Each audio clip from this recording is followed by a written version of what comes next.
दिनैनि गोदान blog video नोंथांमोनखौ आंनि गोसो गोरबोनिफ्राय गासै नायगिरि बेवासिं लोगो नोंथांमोनखौ आंनि गोसो गोरबोजों बयनिसिमबो गाहाम हामलायनाय हेपि मागो दमासि दिनखौ लानानै नोंथांमोनखौ फिन खेबसेबाव आरो बरायफिननाय थाबावबाय।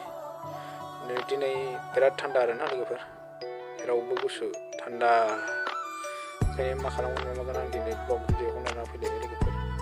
एसे मा खालामगोन मोनबाय, ओरैनो मा खालामना थानो होननानै आं ब्लग भिडिअ ओरैनो जानला मोनलाबाबो लाना फैबाय आरो लोगोफोर। नायलांदो लोगोफोर, इन्जय खालामलांदोलाय, एसेबाबो सापर्ट होदोलाय लोगोफोर।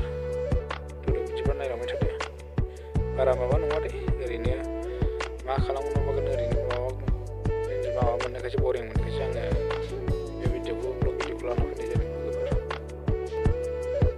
बिराद गुसु आरोना लोगोफोर,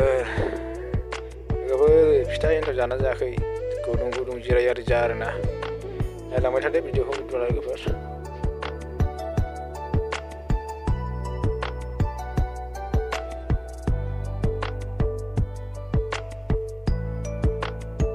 आङो एकदमबारे दुब्लि गेजेर, दुब्लि माबायावसो दै सेरावसो दंफैयो आरोना लोगोफोर।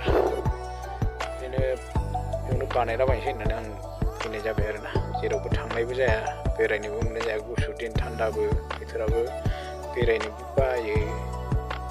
गाननाय जोमनाय ड्रेसफोरथ' मोजां गैखाया नालाय, ओंखायनो जायगायावनो ओरैनो जानला मोनलाबाबो बानायनोसै होनना बानायनाय जाबाय आरोना।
चेनेलाव सोरबा गोदान हाबफैदोंबा अननानै चेनेलखौ साबस्क्राइब खालामना गालां, लाइक कमेन्ट शेयार खालामना गालां लोगोफोर।